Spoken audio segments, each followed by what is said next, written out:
Coming up on Network Africa, Democratic Republic of Congo's ministers urge for more robust sanctions against Rwanda.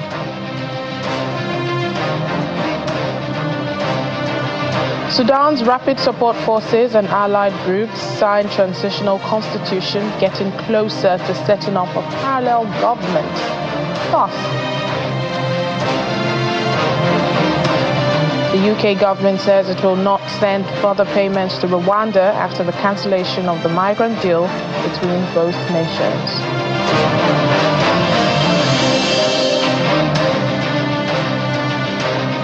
Hello and welcome to the program today. I'm Layo Olarinde here in Lagos, Nigeria. We begin in the Democratic Republic of Congo, where the ministers of National Education and Communication and Media are calling for more robust sanctions against Rwanda. Patrick Muyaya, a member of the National Assembly and the Minister for Communication, says a strong decision must be taken, not only to condemn, but to stop what Rwanda is doing in order to preserve peace in Africa and in the region. Mr. Muyaya adds that the sanctions are necessary to compel Rwanda to engage meaningfully in any negotiations. Meanwhile, the Minister of National Education, Raissa Malu, says as a result of the fighting in the provinces of North and South Kivu, 1.4 million students are affected by this situation, even as 2,500 schools are shut down. The DRC says it is actively pursuing diplomatic and military options in trying to retake control of the cities of Goma and Bukavu that are currently under the M23 rebels. Meanwhile, in the Eastern Democratic Republic of Congo, insecurity and horrific sexual violence continue to push tens of thousands to flee across borders with no sign of the exodus stopping. This is according to the UN Refugee Agency, UNHCR Deputy Director of Division of International Protection, Patrick Aber. Speaking in Geneva, Mr. Aber told journalists that North and South Kivu provinces remain unstable, with hundreds of thousands of people on the move. Close to 80,000 people have fled armed conflicts between the Congolese government forces and Rwanda-backed M23 rebels into neighboring countries, and some 61,000 have arrived in Burundi since January. The security and humanitarian situation in the DRC continues to deteriorate. North and South Kivu provinces remain unstable, with hundreds of thousands of people on the move. Close to 80,000 people have fled armed clashes into neighboring countries. Some 61,000 have arrived in Burundi since January this year. Near the front lines, sexual violence and human rights abuses remain rampant, as is the looting and destruction of civilian homes and businesses. In the past 2 weeks of February, an estimated 895 cases of rape, an average of 60 a day, were referred to humanitarian actors for assistance. Significant population movements continue inside these provinces. Today, only around 17,000 people are left residing in IDP sites, schools, and churches around Goma, while an estimated 414,000 of their neighbors have been on the move for the past 4 weeks, encouraged by the de facto authorities to return to their villages of origin. Congolese nationals fleeing the conflict, as well as those who are outside the country who originate from the areas affected by the conflict, may need refugee protection under international and regional legal frameworks.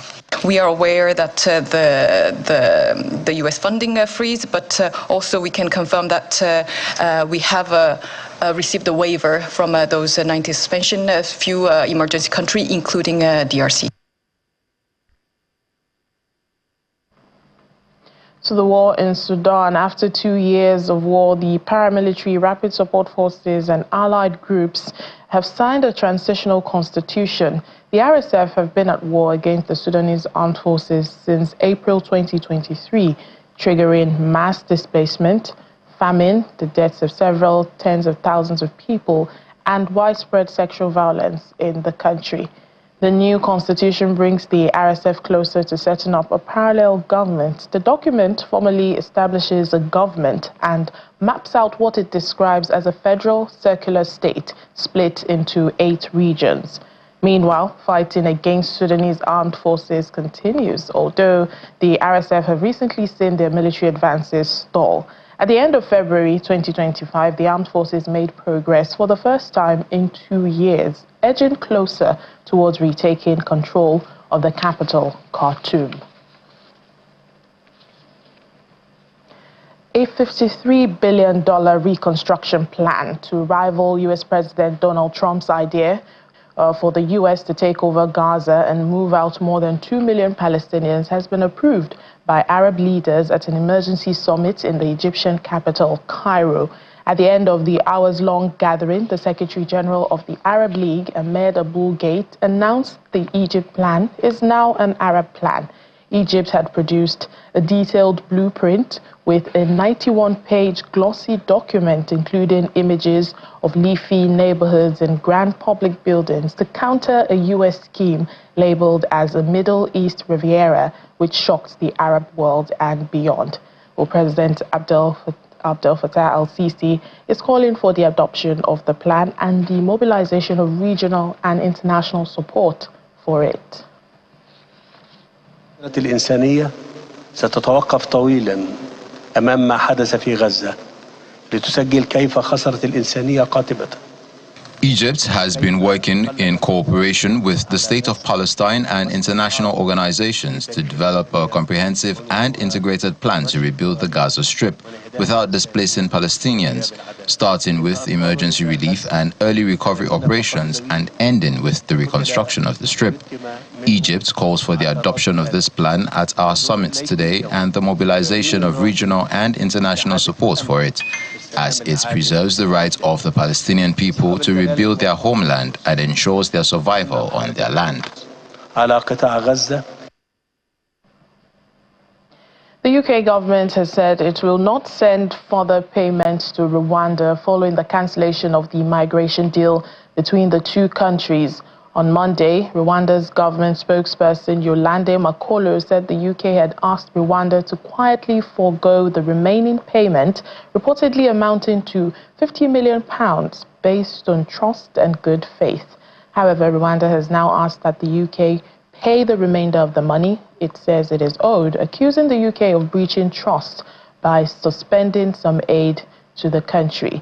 In a statement, a UK government spokesperson said that no further payments in relation to this policy will be made, and Rwanda has waived any additional payments. All the row over payments linked to the Rwanda scheme comes after the UK government announced that it will halt bilateral aid to the East African country last month, except for support to the poorest and most vulnerable. Odayo Fadino is an immigration lawyer joining us now from Abuja. Hello, Mr. Fadino. Thank you for your time on Network Africa. Oh, good afternoon, and it's a pleasure. And good afternoon to the audience too. Good afternoon to you as well. What do you make of this cancellation of further payments to Rwanda for the migrant deal? Seriously, when it came to that very particular deal in between the UK and Rwanda last year, I mean, it extended up until last year, up until the last election. It was an agreement in between the Rwandan government and the British government. And of course, the Rwandan government had expended so much in line with that very particular policy of asylum seekers being moved to Rwanda. So in that respect, indeed, they have the right to at least request for the balance of how much they feel the UK government is still owing them. Hence the reason why they decided to actually pursue that very particular angle of payment. It's within their right. It was a legally binding agreement that they had. As much as the British government is strongly of the opinion that very particular part of the deal, the 40 million, had been given up by the Rwandan government, they could still actually go back to the agreement they had initially to call for that money back. And that's what the Rwandan government is doing at this point in time. Now, the UK's decision comes after it suspended some aid to Rwanda because of Kigali's alleged support, for the M23 rebels currently in the Democratic Republic of Congo. Rwanda terms this punitive. How do you see this? Well, the Rwandan government, somewhat regards this very particular move by the British government as punitive, unjustifiably a punitive measure at this point. And the reason why I feel the Rwandan government is of this opinion is because of the fact that they feel that the UK government is trying as much as possible not to allow them to take charge of their national security. They are aware of the fact that the M23, very, very close to their borders, is an existential threat to their existence as a country, and they have that right to do all what they could within their means to prevent this genocidal militia on their borders not to actually cross over to Rwanda.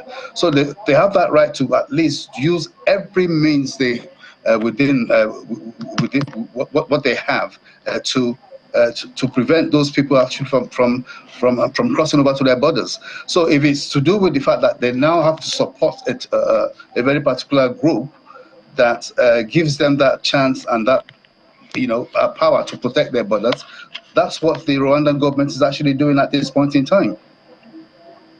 And remember, Rwanda continues to deny supporting these rebels that has captured parts of eastern DRC. But is there anything the Rwandan government can do in getting these payments that they want from the UK?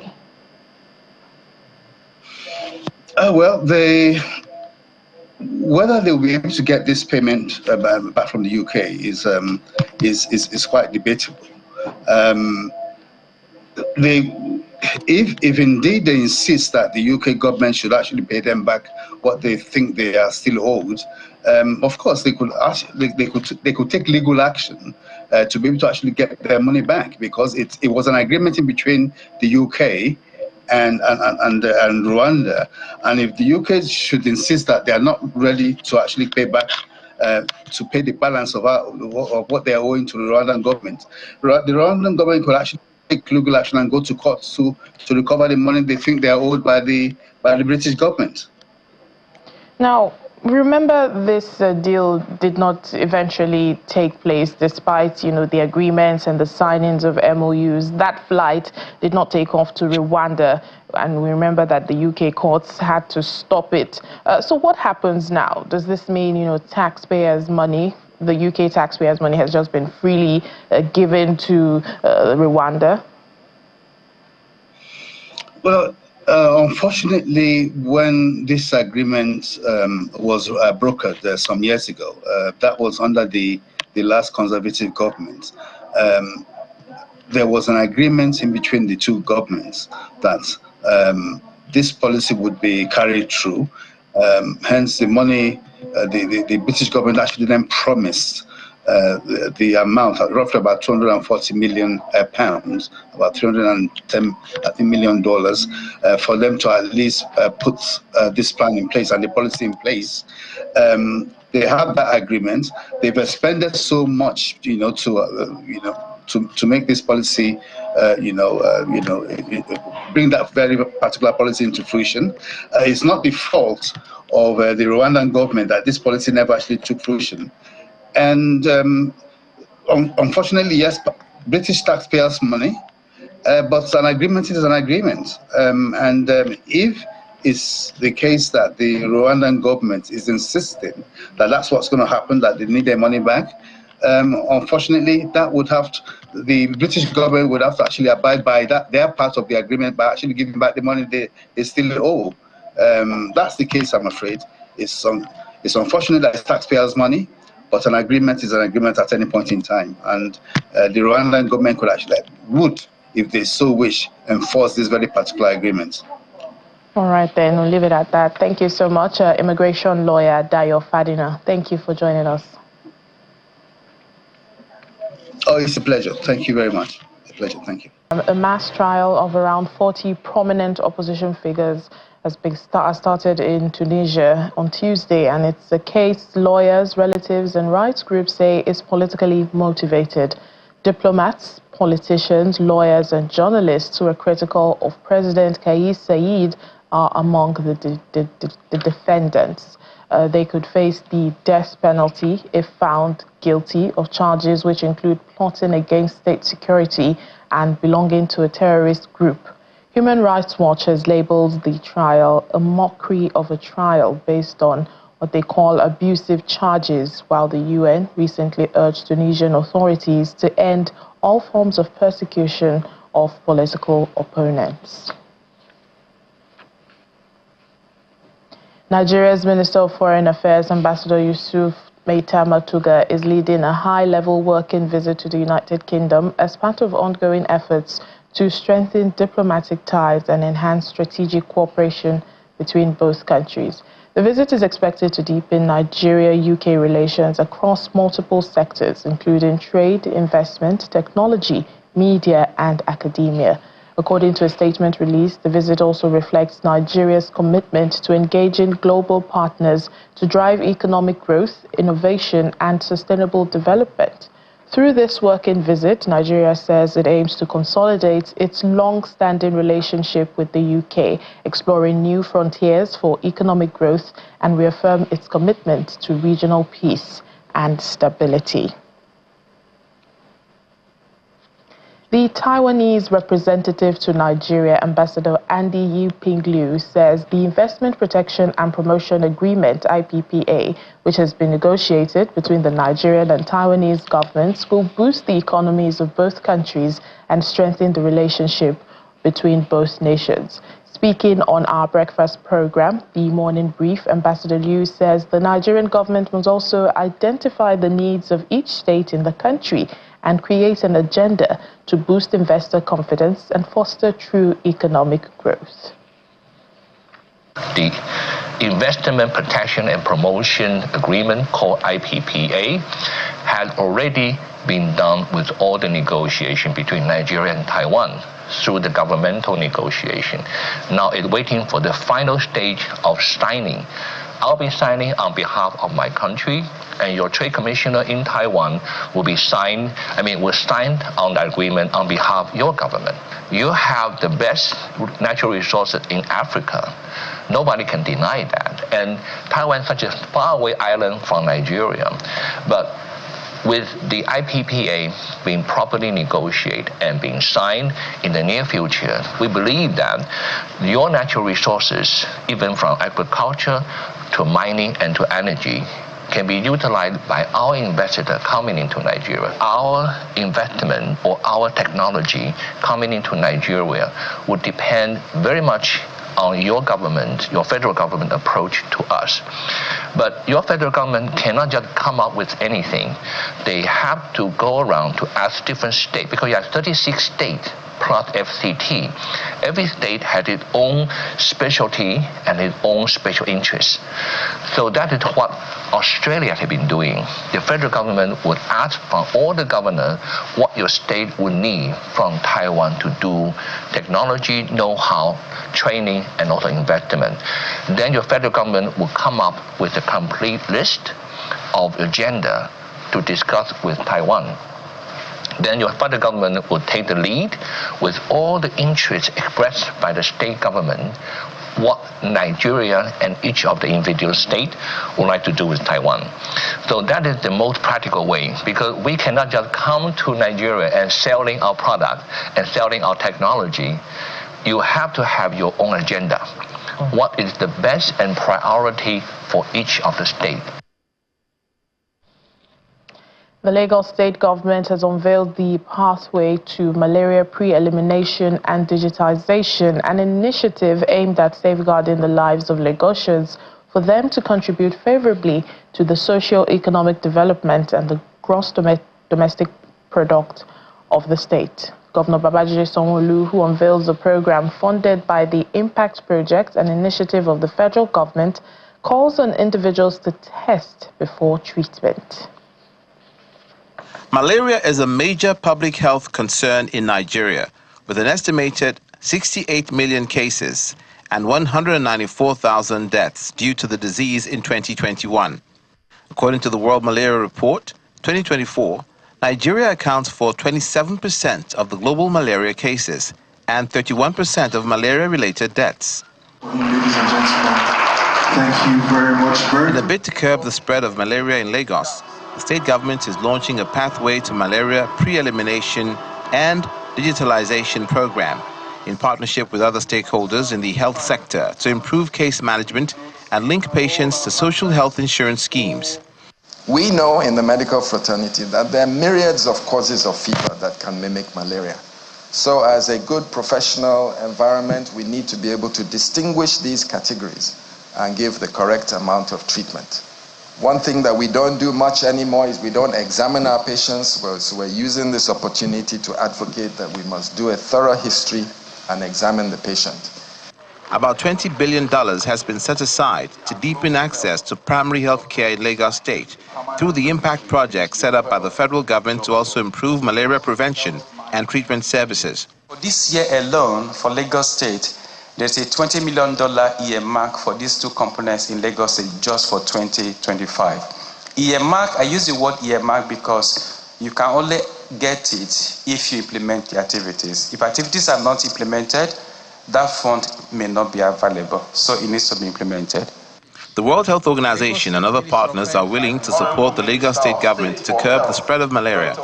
We'll provide the technical expertise to ensure the successful execution of set objective and contribute to the sustainable pathway for malaria pre-elimination while strengthening public-private sector collaboration for further improvement on malaria case management. We believe that collaboration is the new innovation, and therefore collaborating with the private sector will be able to make a difference in this elimination process. Right there at the event, the Lagos State Governor Babajide Sanwo-Olu, as well as the Minister of State for Health, were tested for malaria, thereby showcasing malaria control in Lagos State, a step commended by the federal government.